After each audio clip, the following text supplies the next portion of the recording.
Okay, so today what we're going to look at is an introduction to acids and alkalis.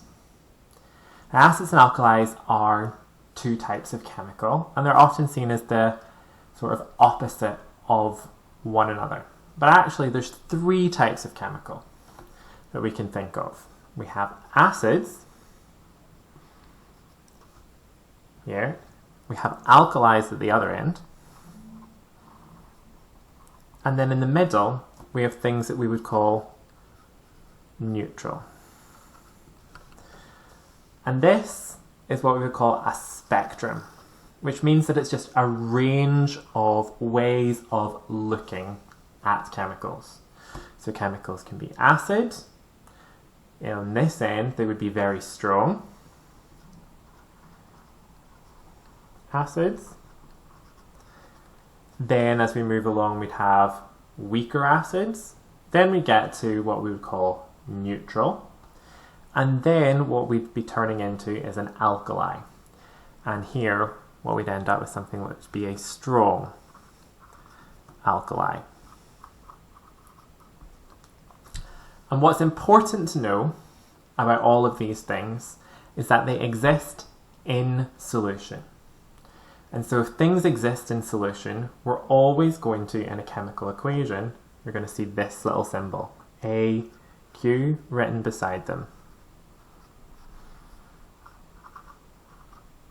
That tells us that it's in solution.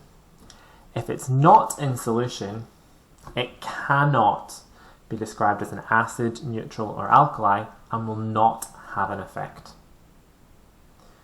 Now, important question to ask ourselves is, how do we know if something is an acid, if something is neutral, or something is an alkali? Well, in the past, it was very difficult to know, and chemists actually used to taste chemicals to see what would happen. And these ones, whenever you try and taste an acid, it burns your tongue, it feels very sharp, and it can feel very bitter. Kind of like a lemon feels bitter or sour. Alkalis, on the other hand, when chemists used to try and eat an alkali, that tasted a bit soapy, a bit like putting soap in your mouth, and it makes your skin feel soapy as well. And the neutral would just be something that you didn't feel any change at all. And in fact, there's hardly any chemicals that are neutral compared to chemicals that are acids or alkalis out there. Very difficult to be exactly neutral. Luckily, you don't have to taste your chemicals anymore to find out. There are ways of telling. And the sort of chemicals that we can use are called indicators. So an indicator is something that will change colour to let us know what something is. So indicators don't have to just be for acids and alkalis, but we use one particular indicator called the universal indicator to tell us if something is an acid or an alkali. And it changes lots of different colours. It can actually change all the colours of the rainbow. But if it's a strong acid, we're going to be here. So the indicator will be red for a strong acid. For a strong alkali, you're actually purple. Should say purple there. For something right in the middle is green. But these indicators are very special in that they can't just tell us if it's acid, neutral, or alkali, they can also tell us about the strength. So if something is in the middle, it'll be blue. And if something is sort of here, where it's a weak one, weak alkali, it'll be a mixture of blue and green together. For acids, well, what it does here, and if I had a yellow one, I'd put a yellow one here. So it goes yellow. So you can see it goes all the colours of the rainbow. Now this range, red, orange, yellow equals an acid, and dark green, blue, and purple is an alkali. And then right in the middle, neutral, is green. And so universal indicator is really, really useful because we just add a few drops of this indicator and it will change colour and tell us whether something is an acid or an alkali. Okay? Now, I'm going to rub out those colours and we're going to say this spectrum is also related to this thing we call pH.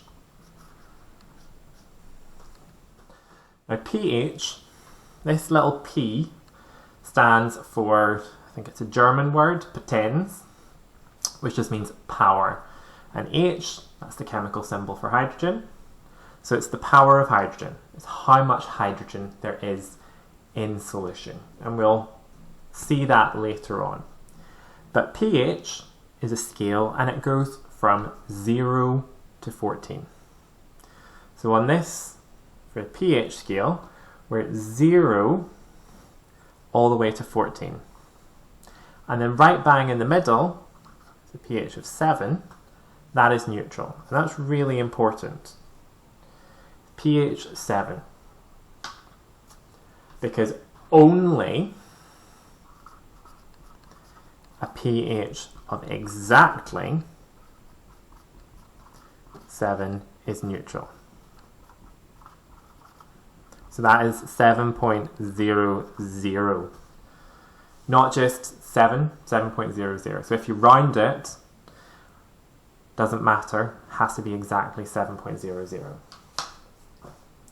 For acids, they're everything here. And so a pH less than 7 is an acid. So that could be 1, or it could be 2.3, could even be 6.9. Those are all acids.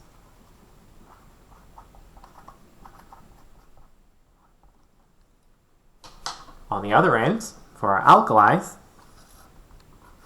they're anything where the pH is greater than 7 is an alkali.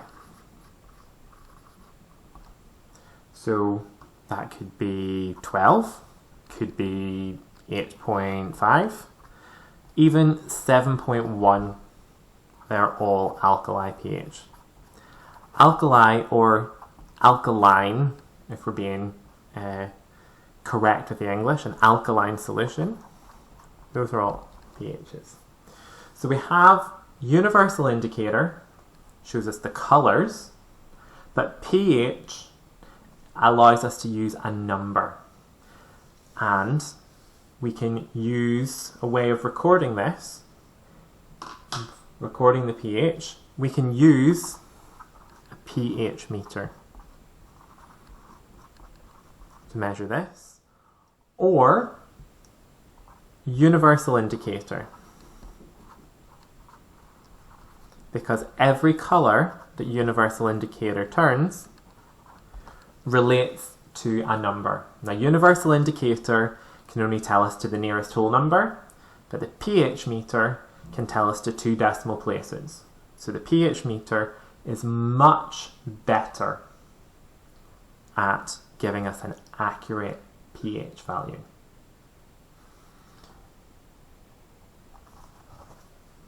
So, next thing we're going to look at is acids on their own. Now, acids, what makes a chemical an acid is that it produces this ion, an H plus ion. Now, that's the main one, the hydrogen ion. Though sometimes we see this attached onto a molecule of water, and we say it as H3O plus, and that's a hydronium ion. But this is the main one that we need to know. So an acid is any chemical that dissolves to give this. And there are some common acids that we need to know about. Hydrochloric acid,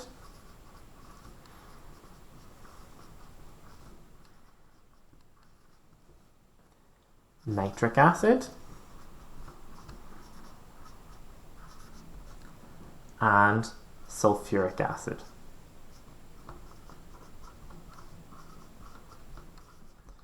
Now the chemical formula for each of these, we have HCl, HNO3, and H2SO4. Now one thing that you can see that's common to every single one of these is that the chemical starts with H, starts with a hydrogen. And that's a telltale sign that a chemical is an acid.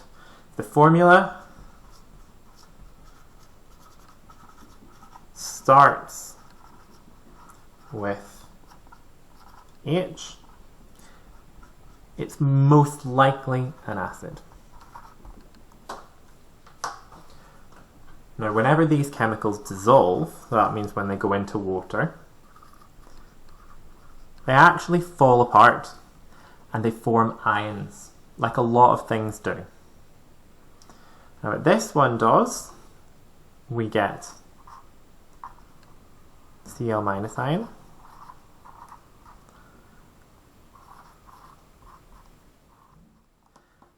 and for every single one, we get an H plus ion. In this one, we get an H plus ion. Sulfuric acid is different because sulfuric acid has two hydrogens, so what we end up is H plus, or we can simplify that to 2H plus. And all of these are in solution, so what we would do is we would add our nice aqueous symbol to show that they're in solution. And I'll do that for all these as well. And this means that they're acids. So anything that has these in it, lots of these, is an acid. These hydrogen ions here. So remember, that is our key ion responsible for being an acid. Next, we're going to look at alkalis.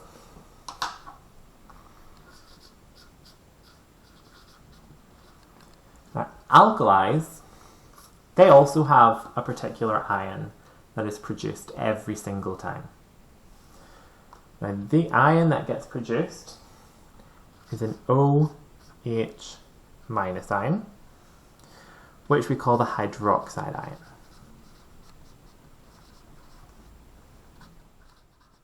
So remember, for acids, it was an H plus ion. Alkalis is an OH minus ion. So they've got different charges, but the alkali has this oxygen as well as a hydrogen together. And some of the common alkalis that you work with in chemistry: sodium hydroxide, potassium hydroxide.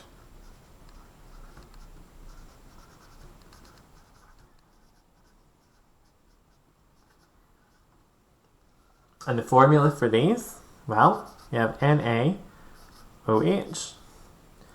and KOH. And just like before, we're going to dissolve it. And when we dissolve, what we see is that they split into ions. Now for these ones, for sodium, we're going to get the Na plus sodium ion. And for potassium, we're going to get the K plus potassium ion. But we also get hydroxide ions.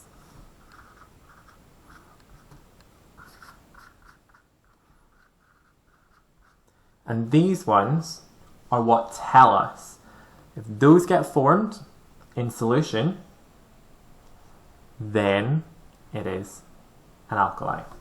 So when we put those together, you can see for acids, we need H+. For alkalis, we need OH-.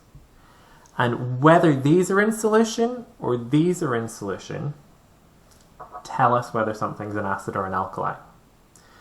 It does get a little bit more complicated though, because some solutions have both.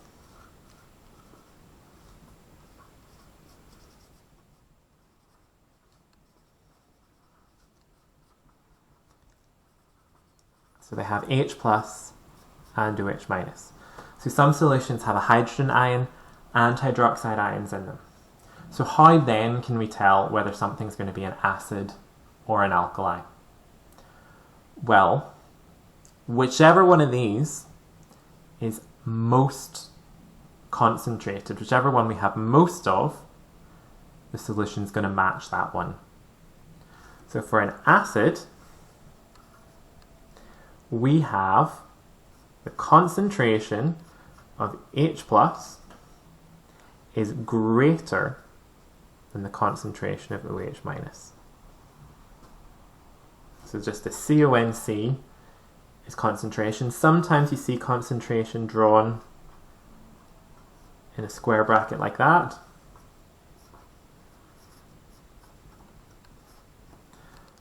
For an alkali,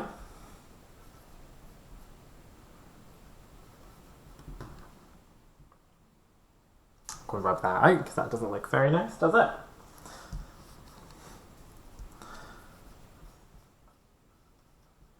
For an alkali, the concentration of H+ is less than the concentration of OH-.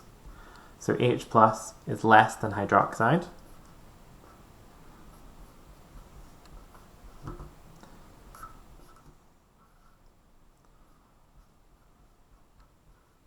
And that makes it an alkali.